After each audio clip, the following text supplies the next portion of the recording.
Welcome back to the Casey Adams Show. Today I am joined by Robert Greene, someone who I have so much respect for, someone I consider a friend, and super excited to dive into this episode, Robert. Thanks so much for coming on. Thanks for having me, Casey. Thanks for coming to my house. Of course. Thank you so much. Taking the long journey. Of course. Thank you for the hospitality. So today I woke up, I read the Daily Law and in your book, and it talked about this concept of having near-death experiences on December 16th. And the way you broke it down in the law really just gravitated towards people who have near-death experiences. It tends to stay with them for a while, and it has such an impact on them.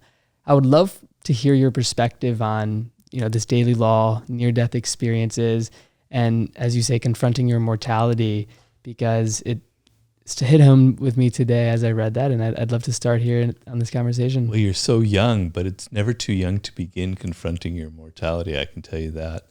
The weird thing was, I finished The Laws of Human Nature in May of 2019, and the last chapter of that book was about confronting your mortality, which was about the last thing I wrote about. And I was trying to, in a kind of an intellectual way, explain the importance of the concept. And then literally 2.5 months later, I came this close to dying myself, having a stroke. I was driving here in Los Angeles. Anna, whom you met, was in the car. She basically saved my life. I also could have suffered major brain damage, which I fortunately haven't. So it was very weird to write about it intellectually and then to experience it emotionally and viscerally, right? And so there's a difference because we all know we're going to die, right? It's there's no way of escaping that reality. But most people tend to avoid it because even if you think about it, you're just thinking about it and you're still avoiding it because death isn't a thought. It's a feeling. It's something that's going to happen to you. You know the feeling of being alive? Well, there's a feeling of death itself as well, and you carry it within your body. And so when you have a near-death experience, you're experiencing death not as a thought, but as an emotion, as a reality, as something physical.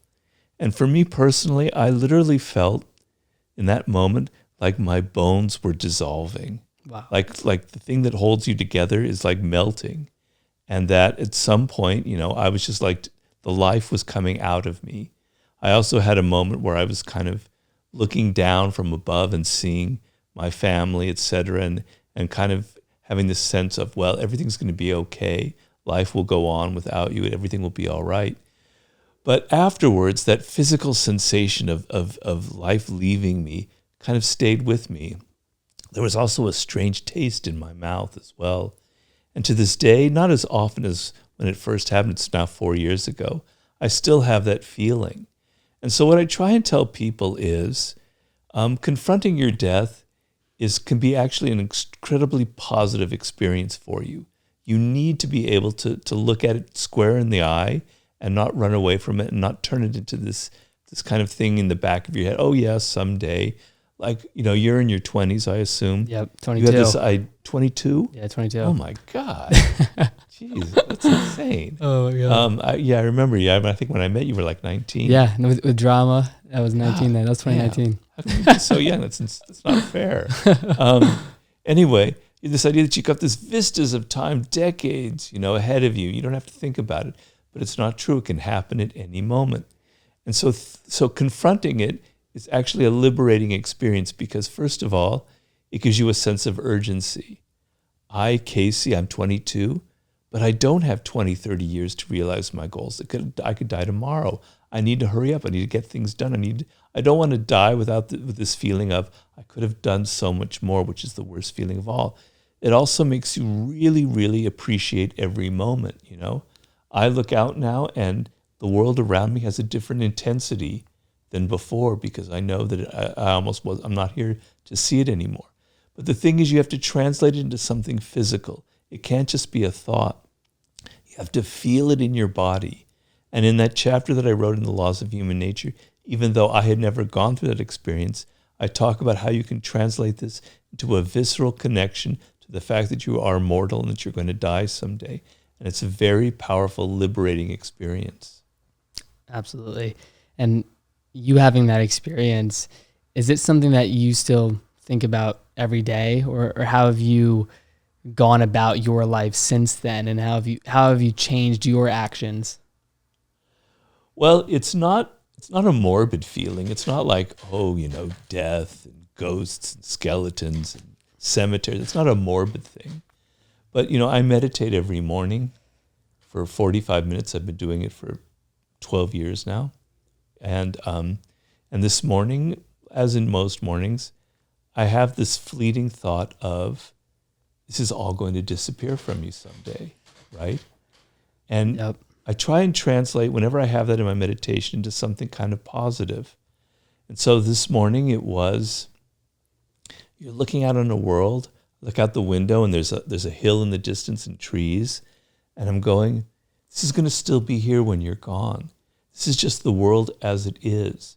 So all of, this is a little bit weird. I don't know if I can quite put it into words, the feeling, but all of that turmoil that you go through in the day, all of your thoughts, all of your petty worries, your anxieties, et cetera, I tell myself, when you die, when you're dead, they're all gone. They're not there anymore, right?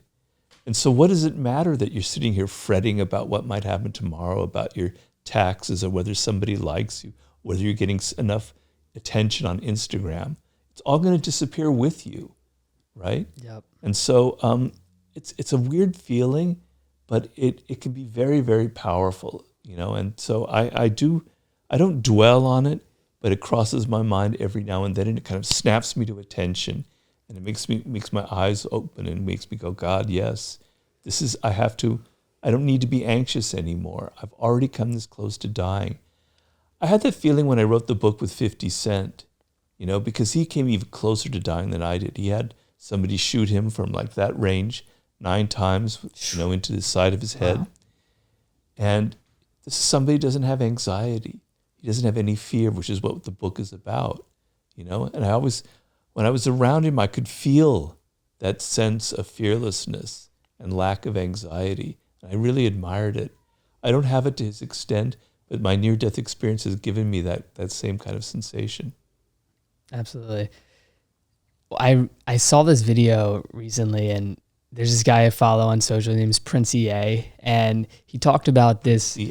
Prince EA. He's EA. Awesome creator, and he dove into the history of this society or this group of people, and they're deemed as one of the happiest communities in the world, and they came to that conclusion by a simple tactic of just processing and thinking about your own mortality and death more than 5 times a day. And they equated that to an increase in happiness. And there's this whole study done on it. And it had me thinking about your book, because I think that for someone like myself, as you said, I'm 22, and there's a lot of young people that listen to this podcast. I am very aware, and that A, we're all going to die, but B, that the time on this planet is very finite. And I think that overall, I am a very happy person. And over the years, I've always tried to ask myself, like, how do I have this natural happiness and just calming, neutral state about the world? And I think that is a part of it, of just being so hyper aware that you are going to die. So I appreciate your perspective there. Anything you want to add on that before you? Well, the only other thing I would add on it is, oftentimes, I remember one time I was walking in New York several years ago, and I had this feeling as I was watching the hundreds of people walk up and down the sidewalk. I was going, 50 years, 60 years from now, or maybe 80 years from now, not a single one of them will be alive, right? They'll all be gone, just like people 100 years ago are all gone, right? And it gave me a weird feeling of like tremendous empathy for humans, because sometimes we're so contentious. We're always arguing, people, this person, I hate this person, they're not good, et cetera, et cetera. There's so much contentiousness now, particularly on social media. And when you look at somebody, even somebody that you even think you hate, and you think about their mortality, it kind of melts the differences between you, and it gives you a greater sense of empathy. So that's another power that confronting your mortality will have. I want to switch the topic and talk about now living. You're someone that has not only inspired me, but millions of people across the world with your work. And we were having a conversation before we started the show, and you were talking about the new book you're writing and how you've put years into it. You said you're going to put many more years into it. What does your writing process look like? How do you spend your time on a day-to-day basis? And more importantly, how do you choose what to write about, right? When you think about your time and the way you think about the world, you could write about a lot of different things. But the fact that you're spending time on specific topics and putting it into a book, like how do you think about that? And what is your process at this point in your life? Well, the way I come upon the subject of a book is very simple. I have to be able to challenge myself because I wrote about this in Mastery. When you read a book, it generally has this kind of emotional current to it that makes the book come alive. And a lot of books are quite frankly dead. They don't have that kind of electrical feeling to them. And it's the degree of emotion you feel towards the subject, the excitement you feel, communicates itself in the book itself and gives it that kind of electrical current that makes the book spark and makes people excited by it. So the idea is if you're not excited by the idea, the reader won't be. So each time I have to choose a subject that challenges me and excites me. So I wrote the 48 Laws of Power. I don't want to write the 48 Laws of Power Part 2, which is what a lot of people would have done in that situation. There was a sub-theme in there about seduction. I've always been fascinated by the subject of seduction. I'm going to write about that. So each book, I have to go in a new direction. I have to challenge myself. You know, I can't just repeat what I've done before because I have to be intellectually just thrilled by the idea. Because these books sometimes take years to write. If I start getting bored, it's just all going to fall apart. It has to sustain me for years. So I've always wanted to write a book about the sublime, which is the last chapter of the 50th Law, the book with 50 Cent, and the last chapter of the Laws of Human Nature. I'd had the idea 16 years ago to write this book. I kept putting it off. But now with my near-death experience and all, I go, this is the time to write it, right? And it's a totally new direction for me. It's a book that's, I hate to use the word because it's got weird connotation, but it's a little more of a spiritual book. It's not like a Machiavellian guide to how to take over the world. Yeah. It's about how to kind of change the way you look at the world and become incredibly excited just about being alive. So that's that book, and it's exciting, so it keeps me going every day. My process is extremely boring, Casey. There's an expression that Otto von Bismarck, that is, if we saw how a sausage was made, we would never really eat it, right?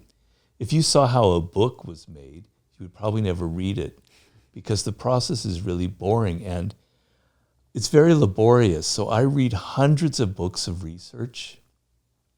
I organize them with note cards. Later I can show you, now that you're here, I can show you my note card system. Thousands of cards with different colors and organized into chapters. I'm now past that point of researching. I'm writing my 6th chapter. And I have massive amounts of research that I'm trying to cull together. And so the beginning parts of the writing are very boring. They're very tedious. They're very laborious. And I'm in that phase right now with this chapter. And then when I get it all out on paper, it starts to get exciting because I can edit it and I can start making it better and better and better and better. And I start having more fun until by the time I finish a chapter, it's the same feeling you have when you finish a marathon. Whoa, I made it. I got to the end of this damn chapter. It drove me crazy. At some point I thought I was going to kill myself. I finished it. Wow, what an achievement. Yeah. And then when you get to the end of the book, it's almost like one long mental orgasm. I'm sorry, I hate to use that expression, but that's kind of the feeling. So that's the overall picture of my process. When you finish something like a book, similar as you brought up a marathon, I told you before we got started that I just finished my marathon, which, for me took a couple months of training. I set that big goal and I worked on myself to physically to reach it. And as soon as I crossed that finish line, it was, I feel a sense of happiness and joy, but a sense of loss of I lost that big thing I'm working towards, and therefore now I'm setting the next thing that I want to do, whether that's a marathon or a triathlon. And we were talking about the guy James Lawrence before the show, that he ran 101 Ironmans, and in the show I asked him a question. I already have this this feeling of wanting to go do another marathon. What do you suggest to people that are always in that what's next mentality? And he sort of checked me and he said, before you focus on what's next, you have to dedicate 110% of your effort and time and focus on, the step in front of you on that marathon, because if you don't do that, you're going to lose focus of that. So Robert, when you think about this idea of completing a book, you always hear the quote, fall in love with the process, fall in love with the process. And I think as a business owner, as an entrepreneur, we all deal with this, of the constant ups and downs of striving for goals, hitting them, and then focusing on what's next. And maybe there's a sense of greed and ego in these tendencies as humans. But for you, when you put out a new book, like, how do you feel when you reach that destination, that goal of you've dedicated years of your time and effort? Are you curious about how it lands with people? How do you determine that? Do you spend an equal amount of time processing how it's impacting people, or what goes on after you put out a book? Very simple. The moment the book is done, I turn the page, it's gone, it's finished. I never even want to look back on it. I never read it again. I don't look at the reviews. I don't check out what people are saying on social media. It's finished. It's in the toilet. Goodbye. Wow. On to the next project. Put yourself into the next thing. Don't sit there in the past and dwell on what happened. Now, at this point, 48 Laws of Power came out 24 years ago. Occasionally I do look at it now. I go, wow, what a weird book. How did you ever do that? That's such a strange looking book. So it's got like a weird feeling to look back at it with 10 years distance. But when it's finished, that's it. Goodbye. On to the next thing. Because I think it's unhealthy to sit there and kind of dwell on what you've done and to be worried about how people will react to it. The way to maintain your sanity is my next project. I'm going to immerse myself in it. I'm going to get outside of my own emotions and concerns and anxieties and pour it into something new. That's how I deal with it. For you, your next marathon, your next triathlon, whatever it is. Yeah, absolutely. I can already sense that it's pulling me to the next big goal. When you think about the world today, there's so much polarity of how people think, whether that's in terms of the economic situation or politics. And people always, you hear these big questions like, oh, if you were in charge, if you were president, like how would you solve this problem? And when you think about human nature and how people are so separated at times, is there a solution to that? Or how do you think about the collective consciousness of America, of the world, and just the time that we're living in right now when it comes to the polarity of opinions and differences? And you want me to answer that in like 2 minutes? Okay. All the time you need. Well, I did a video recently that I recorded, which I was kind of thinking about that. Like, we're facing a very grave existential crisis in the world right now, which is global warming, which I definitely believe is a very grave reality. I don't think it's something made up at all. It could be the end of life on this planet. It's extremely serious, right? And I have this idea that in 70 years from now, people are going to look back on our time, if we survive that long, and I do believe we will. They're going to go, how could people be so partisan, so bitterly divided, when the stake of our planet itself was in, at stake there? It's ridiculous. We're all in this together, right? It doesn't matter whether you're born in Oklahoma or Los Angeles, if you're from Africa or India. We're all in this together. And I remember when I was a kid, and I'm 100 years older than you are, Casey, the big thing were these science fiction movies, right? And they were really strong. They had a very powerful effect on me as a kid. And here would be these invaders from Mars or some other planet, right? And suddenly the Soviet Union and the United States had to get along together. We had to just defend our planet from this alien invader. It made everybody drop all of their petty differences. So I have this idea that 80 years from now, people will reach that point because we have to. And they're going to look back at this time and they're going to go, God, how primitive people were back in 2022. Then when it comes to something like our country, I look back on like John F. Kennedy, who's somebody I admire very much and I kind of read about and written about in a lot of my books. And his whole idea was America in the 1950s kind of lost its soul. It became all about money and getting ahead and Madison Avenue and advertising, et cetera. We lost our soul. We lost our sense of what it means to be America. America, we need to go back to it. And his idea, he called it the new frontier, and the space race was sort of the center of it, was we're going back to our pioneer spirit as Americans, right? We're going to recreate this. We're going to be doing that in exploring space, et cetera. But we need to have this idea, this vision of what unifies all Americans, right? Our country has a different spirit to it, has this different kind of energy to it, which is a kind of individualistic culture in which we're tough. We're exploring, we're innovative. We're not tied to the past like people in Europe are, right? So we need leaders now who have a vision. And I tell people when I do consulting, CEOs of companies, et cetera, people who are in high-level leadership positions, your number one job is having a vision, an overall vision of where the company's going, of what it means, of what its purpose is, of what its mission is in this world. And you need to articulate that. Well, we need that out of our leaders as well. They need to bring the country together. They need to say, I hope it doesn't sound like a platitude, because if I ever did work with a candidate, I would know how I could make it detailed enough. But this is what it means to be an American in 2023 moving forward. This is what unites us. This is who we are, right? It's not just about making money. It's not just about our standard of living. It's about our soul, our spirit, who we are. And so to me, that's an extremely important skill that a lot of leaders today lack, because they're so focused on the short term.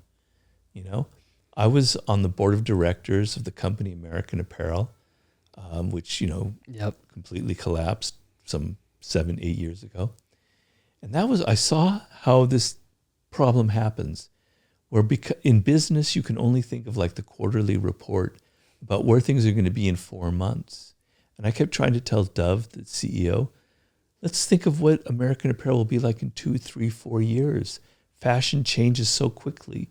Where's it going to be then? He wouldn't listen to me because he couldn't.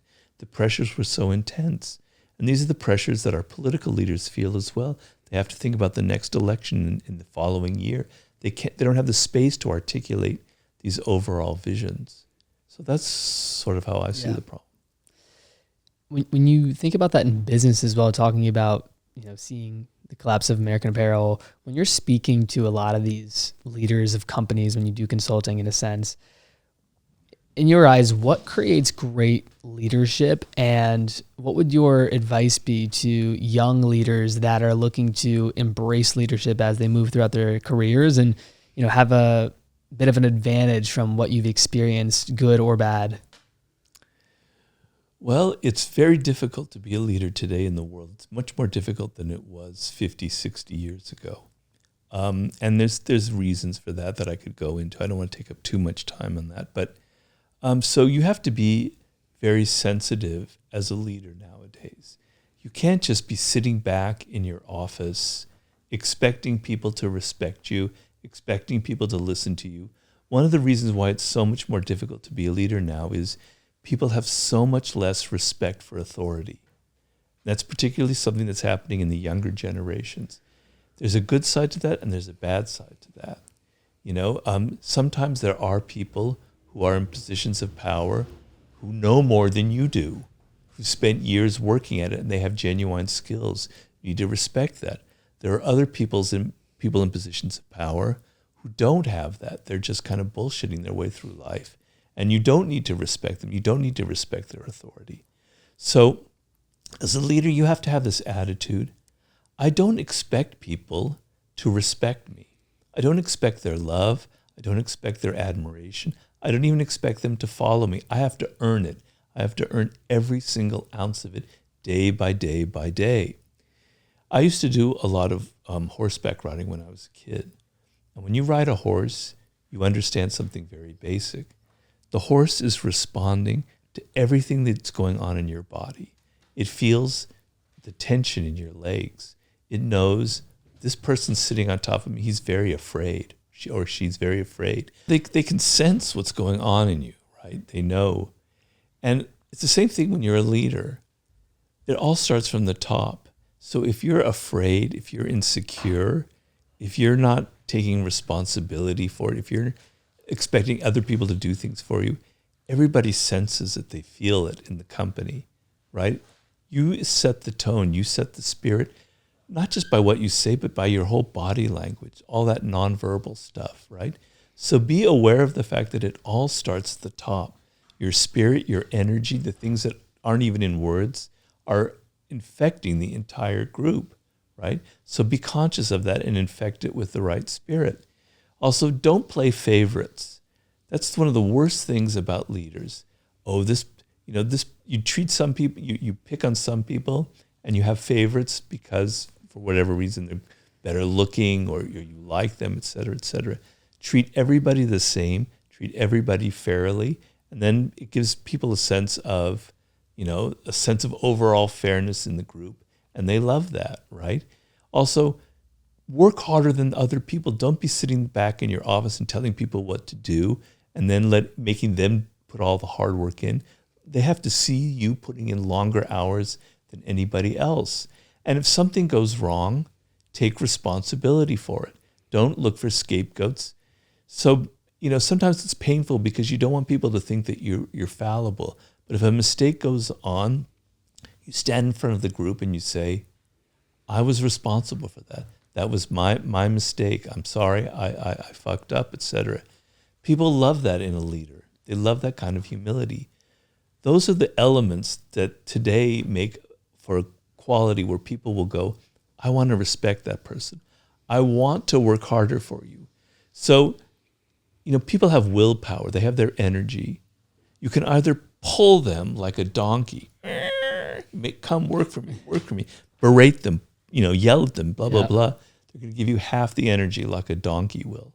Or you can inspire them and go, this is what we're trying to do. It's very exciting. This is our mission.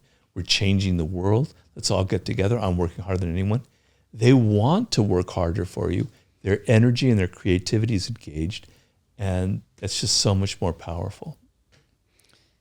That makes me happy to hear. And speaking of, leadership and just, I do want to bring up, this idea of leadership in the current world and where I spend a lot of time on social media. I think that, people get asked all the time, like, how do you spend your time on socials? There's this whole conversation about screen time and managing what you consume. And, we're here sitting in your living room and all I can see is incredible books around you. When you were 22, 25, when it comes to what your mind was consuming, how has that played a role in your work today? And with that said, I would just love to hear your thoughts on the current state of consumption regarding social media versus, when you were growing up. It was just a whole different state of consumption, of speed, of being able to digest information, and would love to hear your thoughts on the differences there and really how it's inspired your work and just where you think the world is today regarding that. Well, I think if I were growing up now and if I were 22 like you are now, I think I wouldn't be able to do what I've been able to do. I think it would have changed my brain. It would have changed how I do things. I think I would have found it a lot harder to focus for 4 or 5 years on one subject and write books the way I have. Attention to something I wrote about in my last chapter. Attention is an extremely important thing for a human being, right?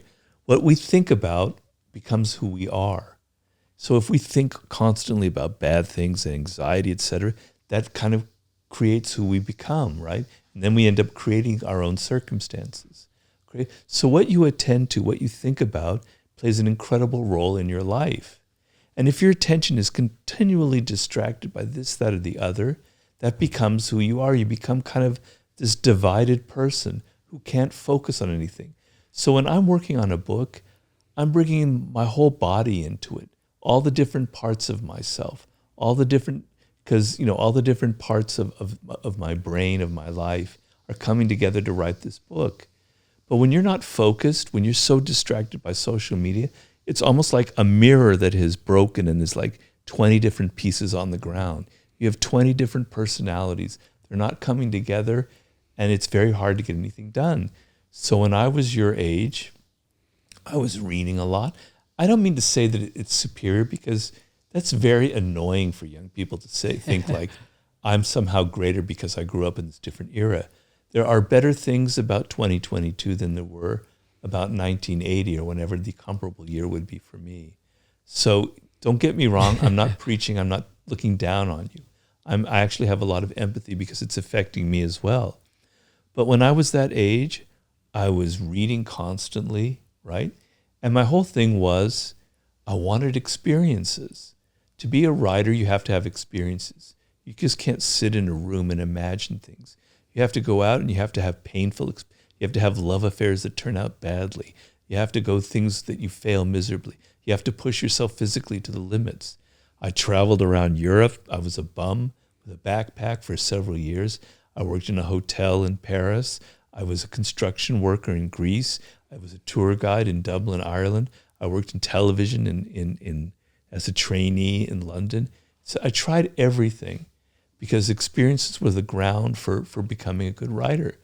Nowadays, if it was so much virtual, I wouldn't feel the need to go travel, to explore. I know a lot of young people are traveling now. They're living in their vans and they're going all around the country. So I'm generalizing here.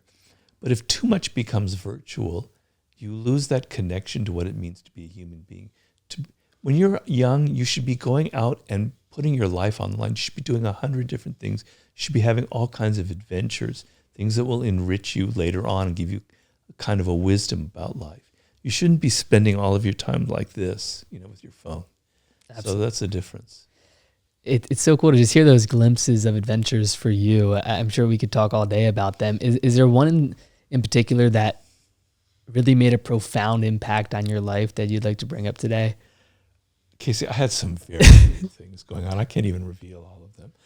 I spent several months living in a cave on the island of Crete on a beach. No way. And it was like... in a cave? Yes, in a cave on the south coast. How do you set yourself up to go live in...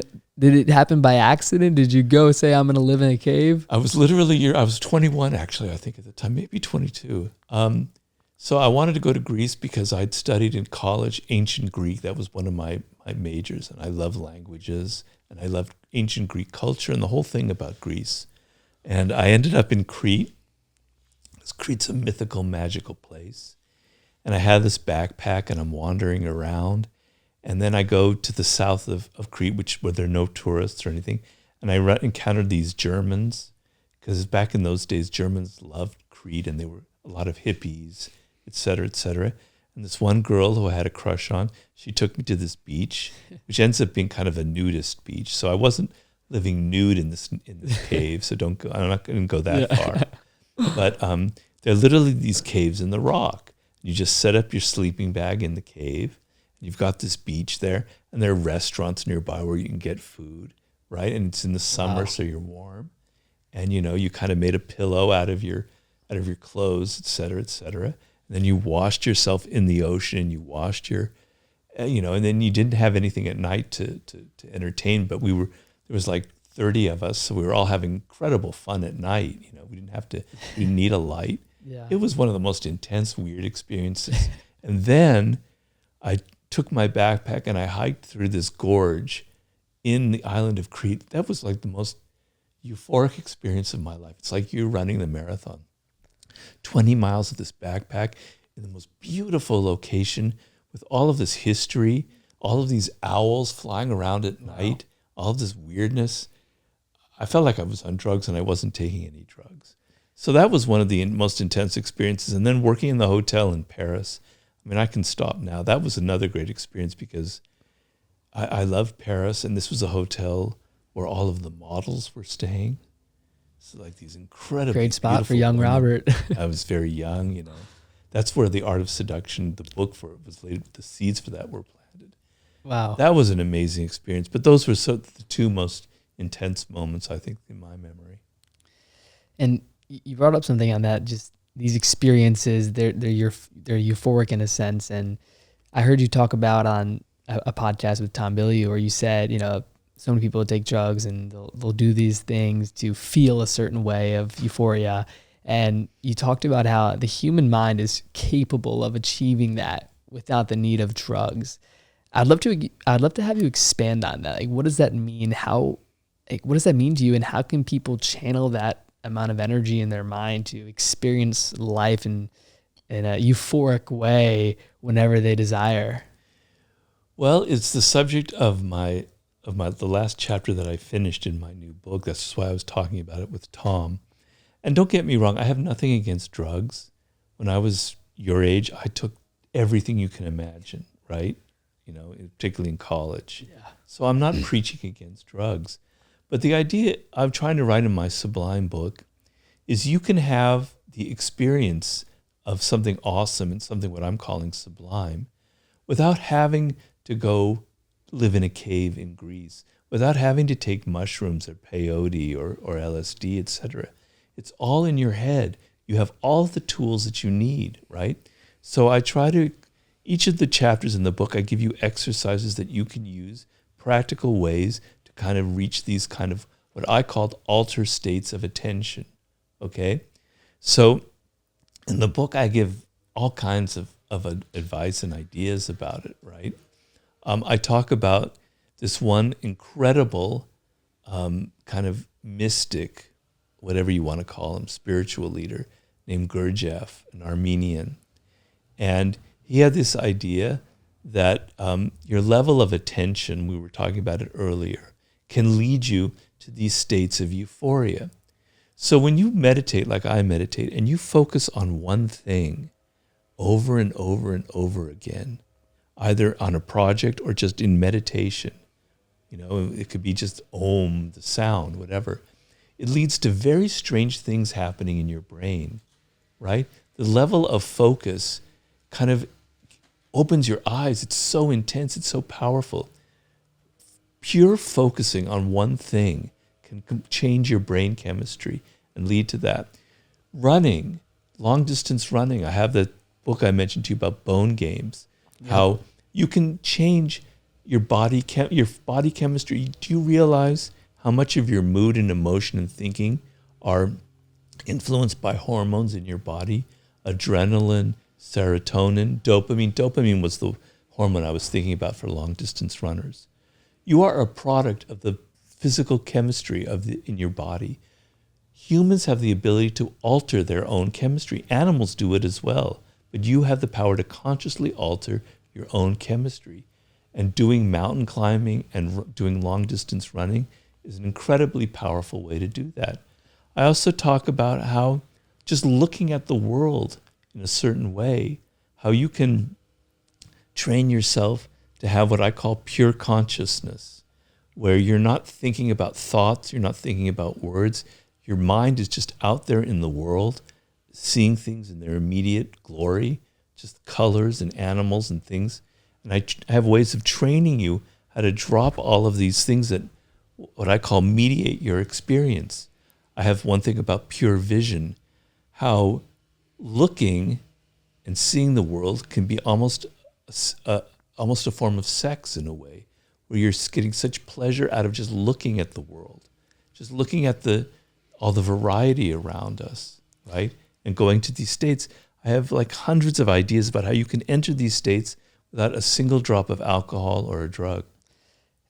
I know we don't have all the time in the world today, and I'm so excited to read this when you publish your book. But how does one do that? Even just giving us like a direction, right? Like people may hear this and say, how is that possible? Like when you talk about, you give the tips and the examples, like what is the first step to achieving that? And we don't have all the time in the world, and you're writing about this in depth, but I'd love to get a glimpse of how you describe a step in that direction of what humans are capable of there. Well, okay, so I begin, I don't begin the book, but I have a section of the book where I explain what you're talking about. And I'm trying to say, think of your consciousness, right, as a kind of circle. And this circle encompasses all of your thoughts, all of your experiences, all of your emotions in your day-to-day life. And that circle can either be this small or it could be this big, but it's a limiting factor. You don't go outside of this circle. In your day-to-day life, you have sort of the same thoughts over and over and over again. You generally have the same emotions over and over and over again. Every now and then, something happens that shakes you up. You meet someone, you fall in love, and something incredible happens. Or you have a near-death experience, on and on and on. But generally, it's this circle.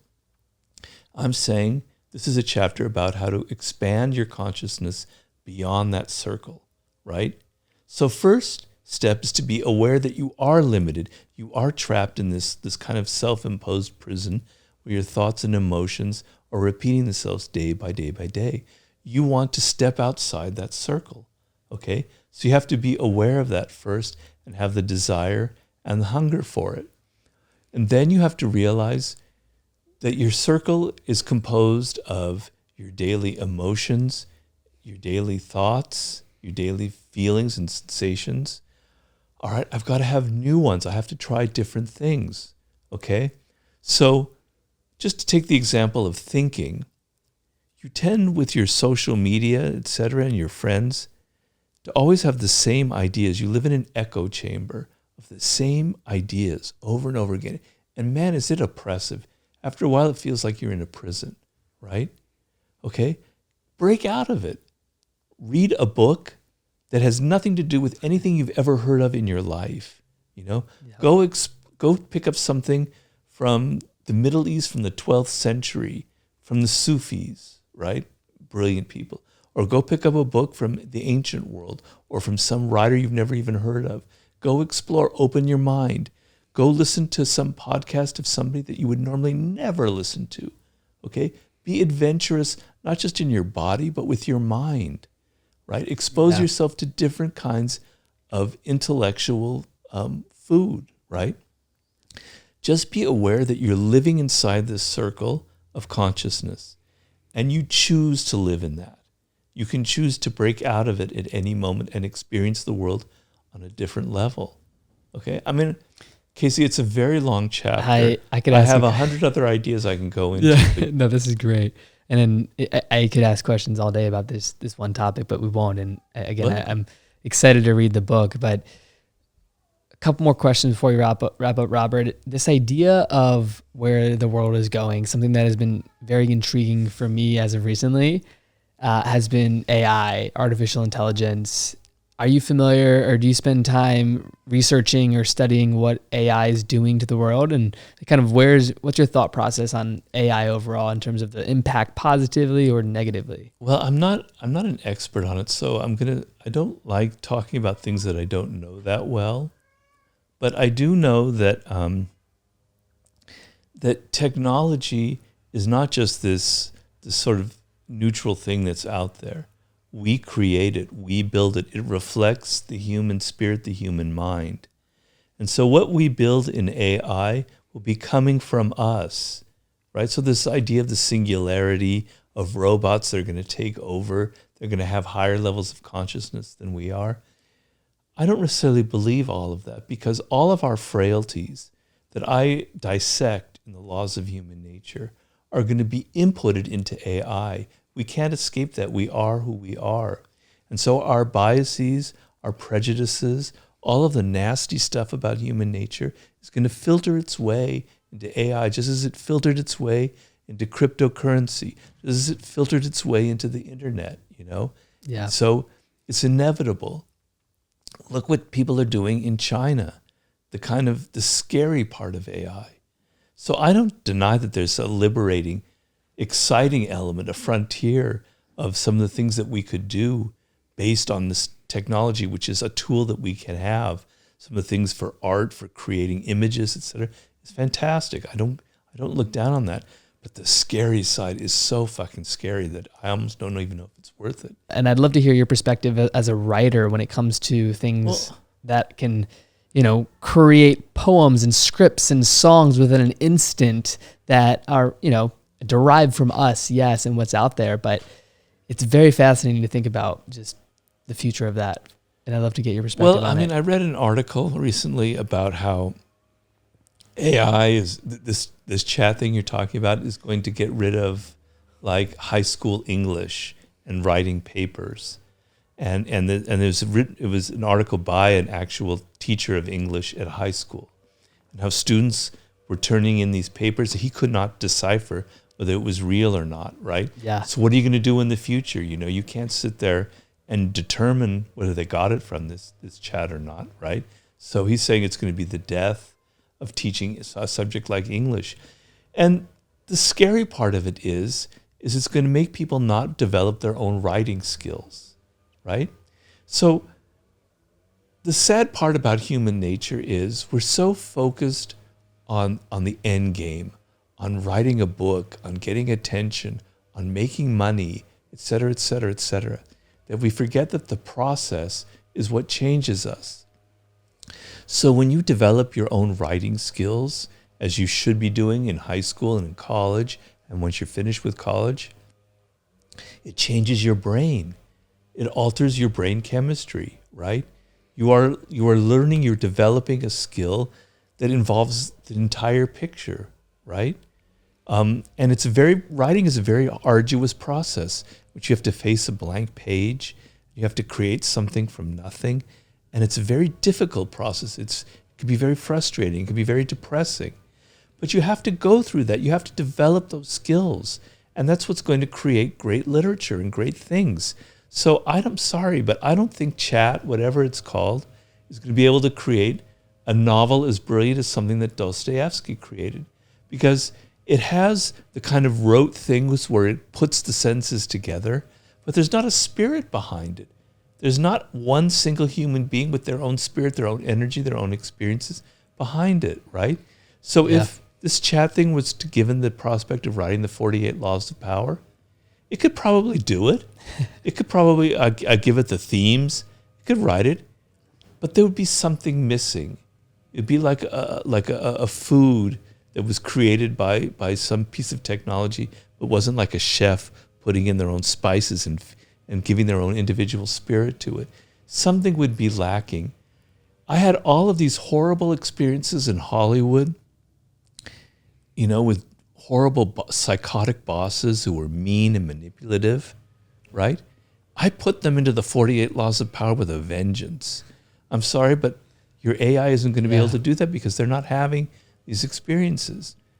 So let's not get so drunk on these things. Use it as a tool, have some fun, maybe write some poetry. I find the image part of it more interesting than the writing part of it. Yeah. Maybe because I am a writer and I'm worried it's going to make me obsolete. But I think the images are more interesting and exciting than the writing stuff. I appreciate your perspective on that, and I'm sure many people listening will as well. Well, many people will disagree and hate me for it. But anyway. No, I think it's so true. It's so easy to say because you can type in there, write me an essay about comparing these two different topics in this tone, and I'll show you after it if you haven't played around with it, and it's wild to see what it creates. But I think just hearing that perspective and the chef analogy is so real, and I totally agree with you on that. Last question before we wrap up. When you think about the future of the book you're writing and your work, what impact and purpose do you want to leave here in this world across your different books and just across your work overall? Well, since I was a kid, I have a certain way of looking at the world, right? It's been pretty consistent over so many decades now. And I put that into my books, particularly the 48 Laws, which started the whole thing. And the whole game that I find, my purpose in writing, is to not entertain you, to not give you some ideas, but to change you, to change how you look at the world. You can call it Machiavellian, you can call me evil, I don't really care. But I want to get inside of your brain, and I want to literally alter how you look at things. To me, that's power. right? But not in a negative way. I'm not trying to give you nasty thoughts. I'm not trying to turn you into a racist or a sexist or anything. The very opposite. I want to open your mind. I want to open your spirit. But I want to alter the way you look at it. We were talking about altering your consciousness. I want to expand how you think about things. So you literally change your day-to-day life. Okay, now that can sound kind of grandiose on my part, kind of arrogant. And maybe it is. Maybe there's a Dr. Frankenstein element to my character. But I'm not trying to toot my own horn here, so please, maybe I am. I don't know. I can't help it. I get lots of emails from people saying how much the books have changed their lives. And that's like the greatest thing for me of all. You know, I am so Absolutely. stoked when I hear something like that. That makes me feel like it's all worth it.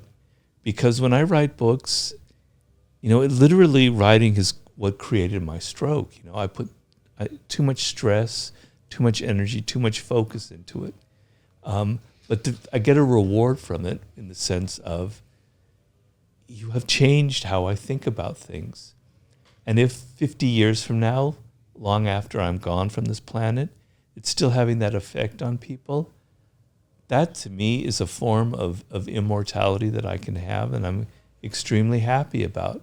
So that's the fate that I want. So many books that I read, they don't leave me with that. Occasionally I do read a book that transforms me, that literally shakes me up. But so many books lack that. They're just skimming along the surface. They're just kind of giving you a couple of ideas that are repeated over and over again. They don't go inside of you. They don't hit the core.